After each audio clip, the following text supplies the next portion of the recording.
Bienvenue sur notre toute nouvelle chaîne qui a pour but de vous faire découvrir le monde de la brocante et l'histoire de ces objets. À travers diverses vidéos, vous découvrirez le monde de la Chine et des vides-greniers. Bonjour à tous.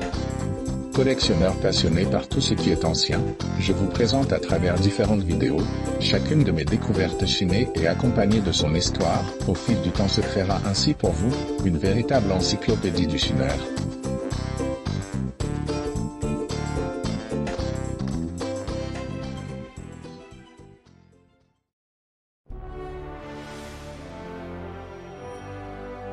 L'Océanie est une région du monde qui n'est pas un continent stricto sensu.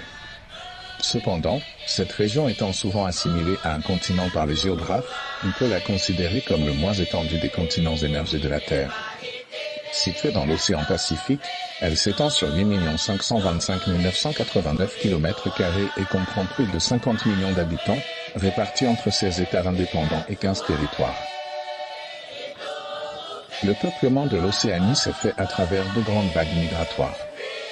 La première s'est produite il y a 45 000 à 50 000 ans et a amené des chasseurs-cueilleurs à peupler l'insulinde puis l'Océanie proche, c'est-à-dire la Nouvelle-Guinée, certaines îles de la Mélanésie et l'Australie.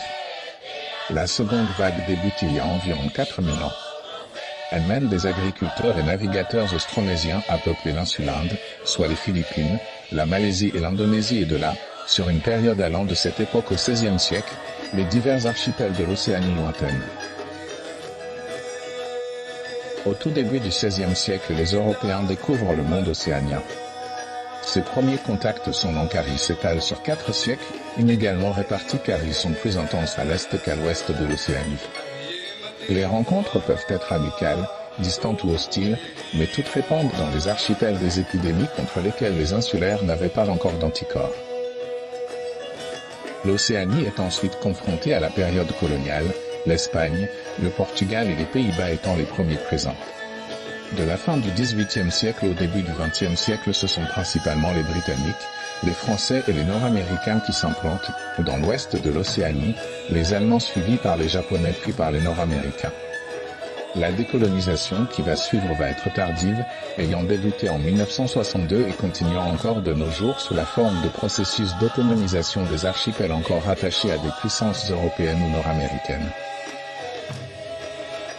Au contraire de l'Occident, il n'existe pas pour la création artistique, de conception esthétique stricte en Océanie. La pensée du beau est toujours reliée au domaine du sacré. Ainsi, les anthropologues ont mis en évidence que l'émotion suscitée par le divin est semblable dans son expression à notre propre ressenti émotionnel occidental devant le beau. Un objet est paré de beaux atours en Océanie non pour décorer mais pour relier cet objet à l'ensemble du monde, lieu d'expression et de rencontre entre le visible et l'invisible. Les îles des Marquises est aujourd'hui le territoire qui nous intéresse. Ce tapa qui fait partie de ma collection y trouve son origine. Les Marquisiens sont considérés comme les descendants des premiers Polynésiens, qui ont colonisé l'archipel il y a environ 2000 ans.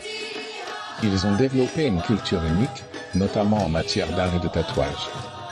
Leurs traditions culturelles ont été largement influencées par leur isolement géographique et leur contact limité avec d'autres cultures.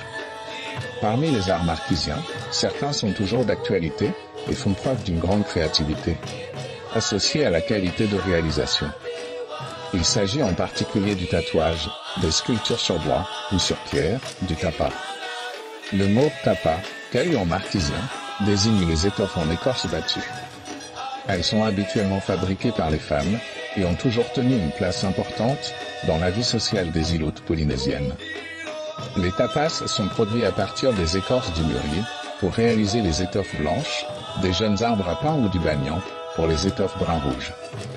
Les étoffes blanches étaient utilisées par les personnages de haute condition, les étoffes en banyan réservées aux prêtres. Le procédé consiste à détacher l'écorce, puis à la racler pour ne garder que sa partie interne. Après assouplissement dans l'eau, les écorces sont battues au moyen de battoirs, en bois dur comme le filao. Puis elles sont pliées en plusieurs couches, et rebattues plusieurs fois, jusqu'à obtenir une étoffe plus ou moins fine. La production de tapa est devenue une des spécialités de l'île de Fatuiva. Les faiseuses de tapas gardent en elles des gestes ancestraux. Lorsque le tapa est sec, il est prêt pour son ultime étape, celle de la peinture. À la question « Que signifie tel ou tel dessin ?», elles ne peuvent répondre. Je ressens comme une habileté génétique, quelque chose qu'elles auraient dans le sang et qu'elles perpétuent. Car ce n'est pas les souvenirs qui leur viennent en aide pour immortaliser cet article.